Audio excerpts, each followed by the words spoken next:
Baik teman-teman, selamat datang kembali. Pada kesempatan kali ini, saya akan membahas mengenai arah pasar saham ya setelah Lebaran. Jadi pada hari ini tanggal 23 April 2023 ya. Jadi hari Minggu, jadi satu hari setelah Lebaran ya, seperti itu ya. Jadi yang merayakan Hari Raya Idul Fitri, saya ucapkan selamat Hari Raya Idul Fitri. Jadi saya akan membahas dari segi pandang yang kebanyakan orang istilahnya dalam tanda petik itu memakai ilmu yang namanya cocokmologi ya. Jadi artinya dicocok-cocokkan dengan event yang terdekatnya atau yang sudah terjadi atau yang baru terjadi ya.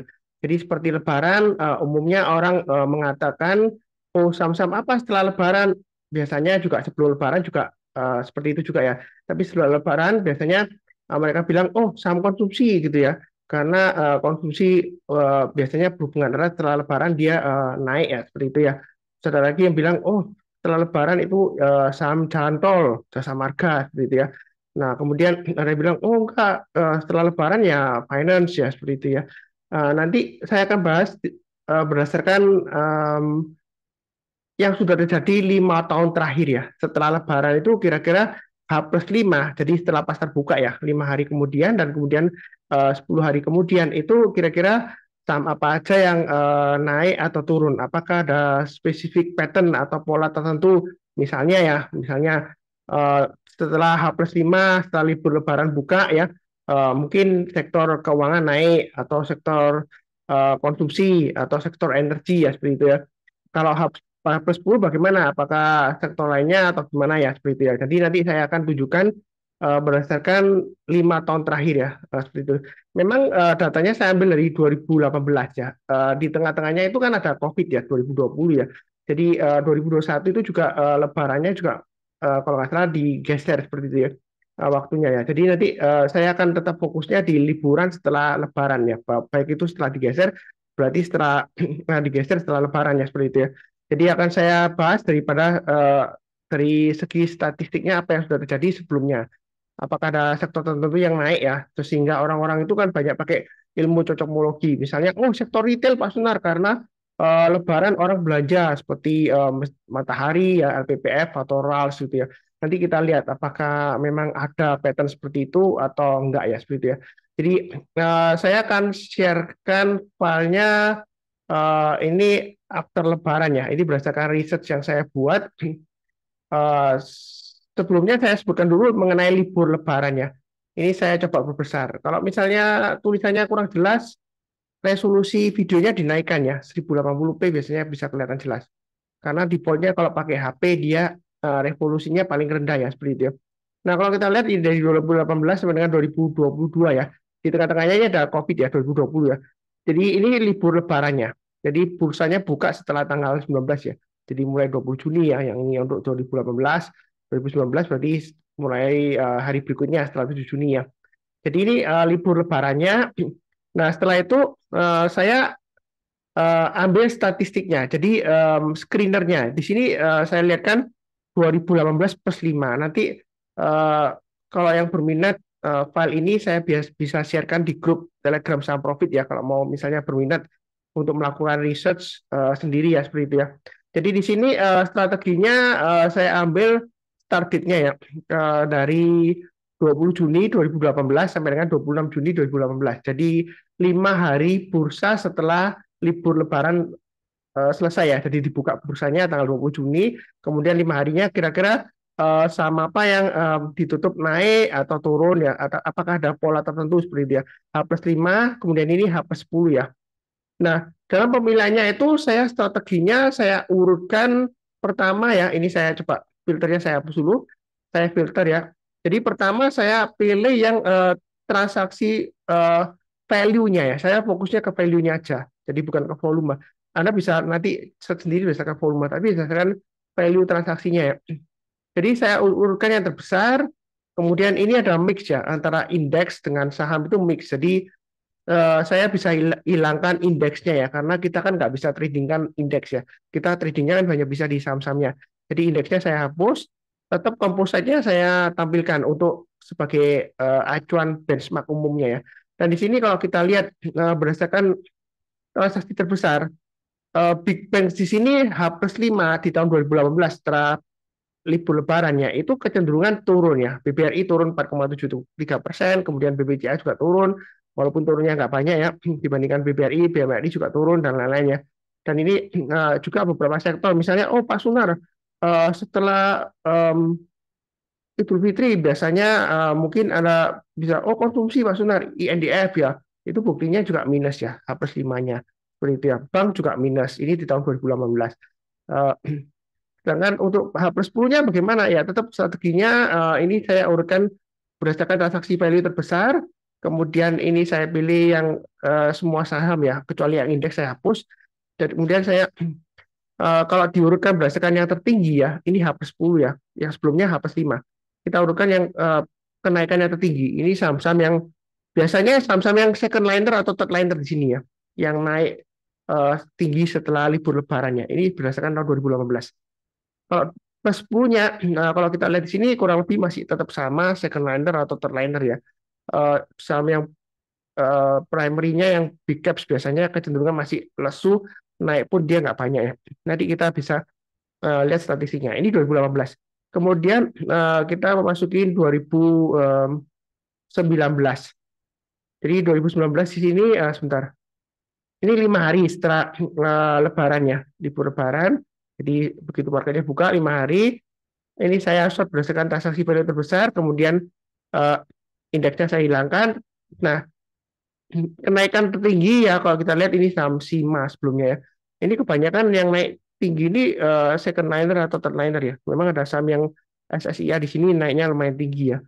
Itu di sektor ini ya SSIA infrastruktur ya sebelumnya ya seperti itu ya. Jadi kalau kita lihat di sini ini +5 +10 ya kan. Ini kurang lebih sebentar. Ini sudah saya urutkan kalau salah ya, ya sudah. Jadi ini yang naik juga kebanyakan sih saham second liner atau third liner ya seperti itu ya. Kalau yang saham blue chipnya kebanyakan dia bergerak mix ya seperti itu ya. Ini 2019. Kemudian 2020 coba kita lagi berdasarkan transaksi terbesar. Kemudian kalau kita lihat ini indeksnya saya hilangin. Jadi fokus ke sahamnya aja. Kemudian kenaikan tertinggi kalau kita lihat 2020 +5-nya itu eh, kebanyakan second liner juga ada di sini first liner ya BBCA ya Big Cap Blue Chip ya. Dia naiknya lumayan ya seperti itu. Ini tahun 2020. Nah, kenapa 2020 kok naiknya tinggi Mas Sunar? Itu karena sebelumnya dia setelah COVID ya. Awal-awal ketika pertama kali Indonesia ada kasus COVID masuk, itu kan sekitar Februari ya atau Maret ya, seingat saya. Itu kemudian sahamnya turun dalam ya sampai hancur banget ya. IHSG-nya saham-saham big cap juga turun. Nah, kemudian di bulan Mei-nya ini tuh kecenderungan rebound ya. Jadi kencang banget dua digit semua. Jadi boleh dikatakan 2020 itu outliers, artinya di luar kebiasaannya seperti itu ya. Itu +5, +10 kalau kita lihat di sini ini berdasarkan transaksi terbesar. Kemudian kalau berdasarkan kenaikan juga tertinggi ya. Di sini kalau kita lihat balik lagi ke saham yang second liner atau third liner di sini ya, yang naiknya tinggi ya seperti itu ya. Karena setelah eh, sebelumnya 5 hari yang lalu ya H+5 ya, itu saham-saham big caps yang mulai rebound kencang ya naik ya Mas Yan ya, seperti itu ya. Nah itu 2020. Nah kalau 2021 kalau kita lihat setelah Lebaran ya H+5, saya hilangkan yang indeksnya di sini. Nanti saya kasihkan filenya, linknya saya kasih di video deskripsi di bawah ini ya. Nah ini kalau kita lihat di sini short dari largest to smallest ya. Ini juga masih saham second liner atau third liner ya. Ini H+10, maaf H+5 ya tahun 2021 ya. Begitu ya. Kalau H+10 kalau kita lihat di sini bentar. H+10 nah di sini juga saya urutkan lagi ya filter, jadi transaksi value terbesar, kemudian indeks sektoralnya ini indeks saya hilangkan ya, kemudian change-nya largest to smallest. Nah ini juga kebanyakan saham second liner atau third liner ya, seperti yang naik tinggi ya. Jadi berdasarkan Lebaran ini ya, 5 tahun ya, bentar kita lihat 2022 lagi ya, 2022 largest, kemudian ini dari sektor indeksnya saya hilangkan, yang kenaikan tertinggi ini kebanyakan juga second liner atau third liner. Memang ada Unilever ya, dia rebound ya, karena sebelumnya dia tekanannya turun dalam, kemudian dia mulai rebound ya. Unilever aja yang big gap-nya di sini.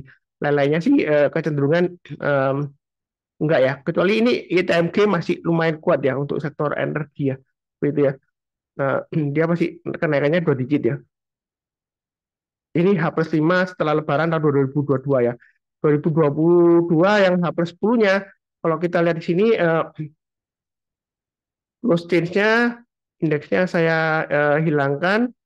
Nah, kalau kita lihat di sini, kenaikannya juga kebanyakan second liner atau third liner ya. Jadi boleh disimpulkan kurang lebih kalau yang mau dapat uang untung banyak ya setelah Lebaran, baru saja buka ya, setelah libur Lebaran, itu kebanyakan berdasarkan statistik sih third liner atau second liner atau third liner ya. Jadi bukan big caps yang primary yang market cap-nya besar ya seperti itu ya. Kecenderungannya seperti itu. Kecuali tahun 2020 ya, karena COVID itu ya, nah dia rebound. Nah, di sini ada sektor industrinya. Karena kalau kita lihat di eh, tahun ini ya, em, bentar saya di tab namanya screen ini saya kumpulkan ya. Jadi semua saham kemudian kenaikannya atau penurunannya ya. 2018 per 5 berarti 5 hari setelah libur Lebaran buka ya. Ini 10 hari. Nah ini kalau kita lihat ada sedikit perubahan di sini ya, yang kita nggak bisa lihat berdasarkan sektornya karena sebelumnya ini sektornya dia masih 9 sektor, ya kan? Kemudian dikenalkan ya sektor baru itu 11 sektor. Jadi kalau kita mau bandingkan sektornya itu sebenarnya datanya masih kurang ya karena ini 2000 dari 2018 sampai dengan 2019 itu masih kalau kita lihat sampai di sini ya. Oh ini yang mulai 2021 sini ya. Jadi mulai dari 2021 dia barusan pakai yang itu ya, ada 11 sektor ya seperti itu ya. Kalau nggak salah dia mulai tahun 2020 atau 2021 awal ya. Tapi yang penting di sini 2021 ya data saya. Jadi mulai pakai 11 sektor itu ya, indeks basic, indeks cyclic, indeks energi dan seterusnya di sini ya. Jadi kalau kita lihat di sini ini plus 5 plus 10 tahun 2021, plus 5 plus 10 tahun 2021 ya, kolom C dan K ini ya. Nah, ini yang 2022 ini ya, yang terakhir ya, plus 5 dan plus 10. Kalau kita lihat di sini kebanyakan sih mix ya.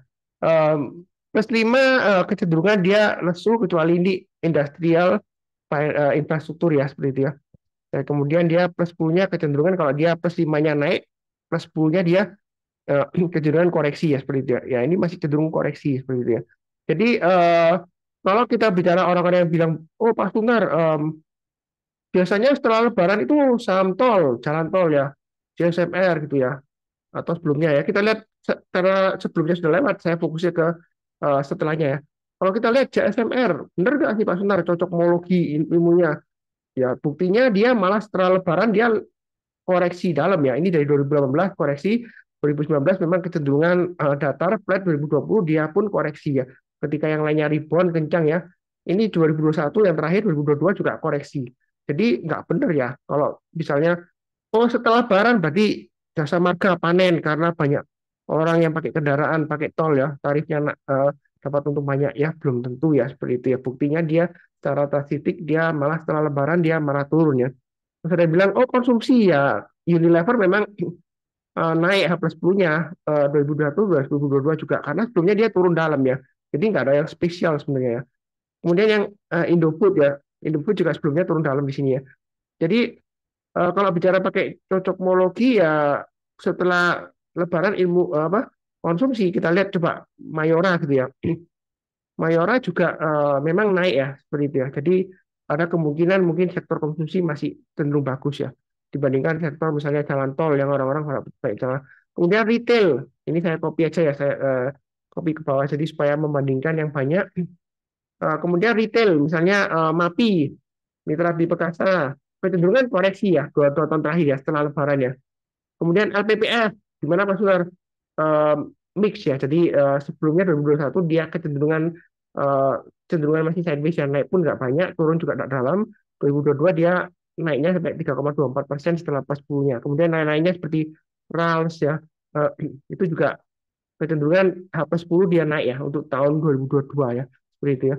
Ini ESIS Pak, E-Hardware, kemudian ERA, HP ya, kecenderungan juga naiknya nggak banyak ya gitu. Kalau energi misalnya batu bara, ITMT, Adaro, PTBA ya, gitu ya. Ini statistik semuanya. Jadi Anda tinggal ketikkan aja. Kalau mau banyak saham di sini, Anda tinggal copy and drag aja. Ini kenaikannya atau penurunannya berapa persen. Plus 5 berarti 5 hari setelah lebarannya seperti itu. Ya kalau kita lihat di sini memang ITMG naiknya lumayan ya seperti itu ya tahun 2022 ya. Sentimen apa saya nggak tahu. Apakah sentimen dividen nggak tahu. Unilever tadi sudah dibahas ya seperti itu. Kalau mau Anda tambahkan di sini, Anda bisa tambahkan ke bank ya, big bank. Saya suka big bank ya seperti saya ya. Saya kan juga suka big bank. Di sini kalau kita lihat banking itu cenderung turun ya. Jadi setelah Lebaran itu cenderung turun ya, seperti itu ya. Saya pernah baca juga analis bilang, oh setelah Lebaran biasanya emiten banking ya, buktinya secara statistik ya, seperti itu ya. Emiten banking itu big bank ya terutama ya. Setelah H+5 dan H+10 ya setelah buka Lebaran itu ya, dia kecenderungan koreksi ya. Dari 2018 koreksi, 2019 juga koreksi H+5-nya. H+10 dia rebound tapi reboundnya nggak terlalu tinggi ya. Ini dari Pasami yang gede ini ya. Nah, kalau 2020 sih jangan dilihat karena dia outliers ya, special case karena COVID rebound ya. 2021 sudah mulai normal kan, itu koreksi, 2022 koreksi. Jadi jangan terlalu buru-buru beli ya kalau saran saya untuk saya big bank ini. Apakah akan terjadi yang sama Pak Sunar? Ini berdasarkan statistik ya. Jadi bukan berdasarkan analisa teknikal, enggak. Seperti itu ya. Ini secara nggak langsung eh, membantah teori yang bilang, oh setelah libur Lebaran beli saham banking untung banyak ya. Lihat periodenya kalau 5 hari dan 10 hari berdasarkan statistiknya sih masih koreksi ya seperti itu ya. Kurang lebih seperti itu. Nah ini Anda bisa cek sendiri nanti ya. Mungkin nanti saya kasih sharekan ya seperti itu ya. Jadi nanti saya kasih passwordnya mungkin STATS Touch Lebaran gini ya. Jadi saya kasih password karena saya nggak mau orang yang nggak punya hak untuk melihat file ini, membuka file ini ya.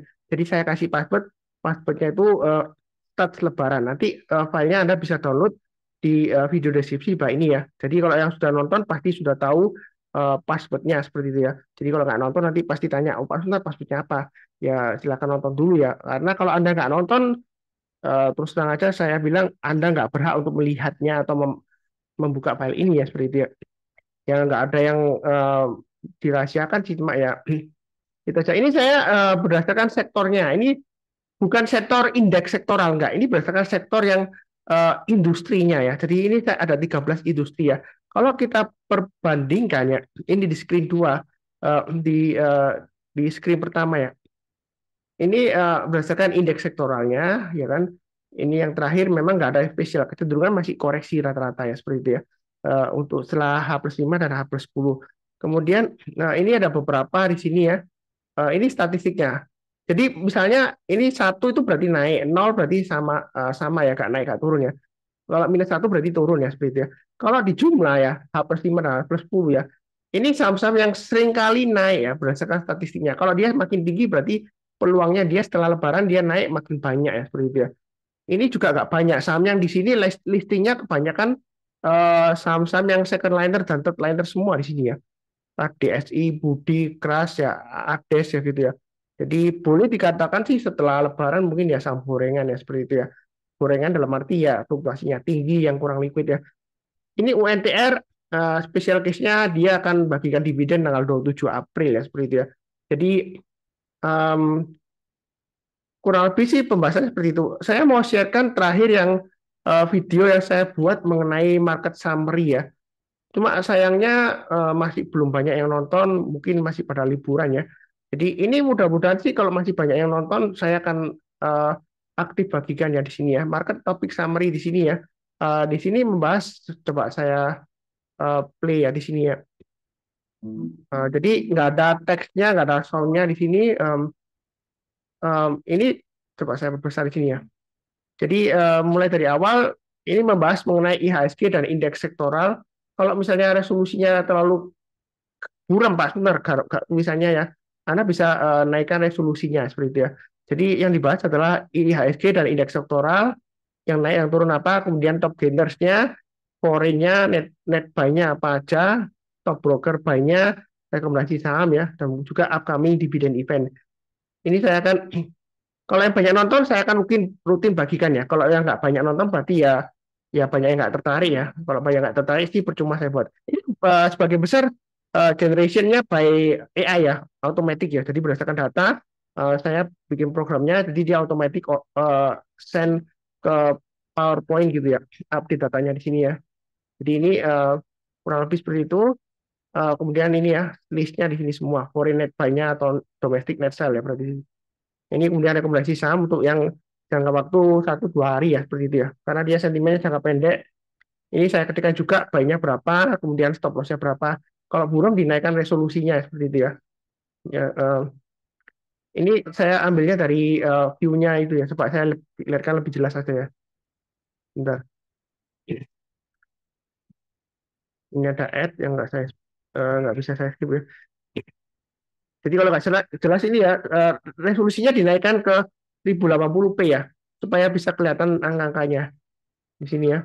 Ini jelas ya. Oh, seperti itu ya. Ada 10 saham di sini ya yang menarik setelah libur Lebaran, karena bisa nonton. Ada yang di atas, ada yang di tengah-tengah, ada yang di bawah ya seperti itu ya. Dan jadwal dividen di sini yang akan datang, em, kalau kita lihat setelah libur Lebaran ini tanggal 26 ya buka ya, itu banyak ya, MKTR, Auto, NISP, kemudian 27 juga UNTR, Temas ya seperti itu ya. Jadi ini jadwalnya untuk upcoming cash dividend ya seperti itu ya. Kalau ada yang kelewatan nanti kasih tahu, harusnya enggak ya. Ini juga automatic generated ya. Jadi last price-nya ini per 18 April 2023. Ini recording date-nya Anda sudah tahu semua ya. Jadi misalnya kalau Anda mau dapatkan dividennya MKTR misalnya ya, tapi ini dividennya sedikit, ini sedikit. Misalnya kayak pakai pakai yang auto aja atau NISP ya. Katanya sahamnya Lokeng Hong ya, NSP ya kalau salah ya. Nah, itu kemudian tanggal 26 April ya, hari Rabu. Buka buka bursanya kan tanggal 26. Jadi hari Rabu itu kalau kita perhatikan, kalau Anda mau mendapatkan dividennya, sudah punya sahamnya, Anda boleh hold. Jualnya tanggal 27 ya, seperti itu ya. Tetap di pasar reguler. Tapi kalau Anda jualnya di pasar nego, Anda pasti nggak dapat sahamnya karena recording date-nya tanggal 28. Kalau Anda jual di tanggal 27, memang ex date-nya. Tapi kalau Anda jualnya di pasar tunai, itu pasti langsung kejual, barangnya langsung pindah. Jadi waktu recording date, Anda nggak dapat dividennya, walaupun sudah selesai lewat dari cum date-nya. Karena pernah ada kasus ya, ada orang yang hold sahamnya waktu cum date, kemudian besoknya kan dia lihat, wah di pasar reguler nego ya kok jatuh semua harganya turun. Kemudian dia lihat, oh itu ada pasar tunai Pak Sunar. Terus saya jual di pasar tunai karena harganya masih tinggi. Ya Anda jual di pasar tunai ya pasti nggak dapat. Ternyata memang benar kan dia nggak dapat. Dia bingung lu kok nggak dapat. Padahal saya hold sahamnya waktu cum date tuh. Nah seperti itu ya. Karena Anda jualnya di pasar tunai langsung pindah ya sahamnya. Waktu recording date Anda nggak dapat. Jadi jualnya itu hari besoknya setelah cum date, tapi tetap di pasar sama, pasar reguler, jangan di pasar tunai yang pakai misalnya kalau ada jual di pasar tunai itu seperti ini ya, NISP terus ditambahin titik TN ya, itu berarti ada jual di pasar tunai. Kalau nggak ada TN-nya itu berarti di pasar reguler ya, seperti itu. Kalau nego pakai titik NG ya, seperti itu ya. Jadi pasar saham itu ada 3, reguler, yang nggak ada titiknya ini reguler ya. Ada pasar nego pakai titik NG, pasar tunai titik TN ya, seperti itu ya. Nah, nanti untuk UNTR yang dividen yield-nya ini besar, nanti saya akan bahas ya di video khusus ya. Kira-kira bisa buy nggak Pak Sunar? Atau nanti setelah buy kena dividen trap ya, dan lain-lainnya. Seperti itu ya. Kurang lebih sih seperti itu ya. Cukup ya. Em, jadi seperti biasanya ya, yang belum subscribe ke channel Sama Profit, silakan subscribe, like, kemudian nyalakan lonceng notifikasinya supaya nggak ketinggalan. Kemudian seperti biasanya, saya doakan selalu semuanya selalu sehat, damai, baik dengan teman, keluarga, maupun dengan tetangga, seperti itu ya. Dan juga saya ucapkan selalu doa saya untuk semuanya agar selalu sejahtera dan diberkati yang luar biasa banget ya. Amin. Terima kasih banyak. Sekian, tetap semangat ya.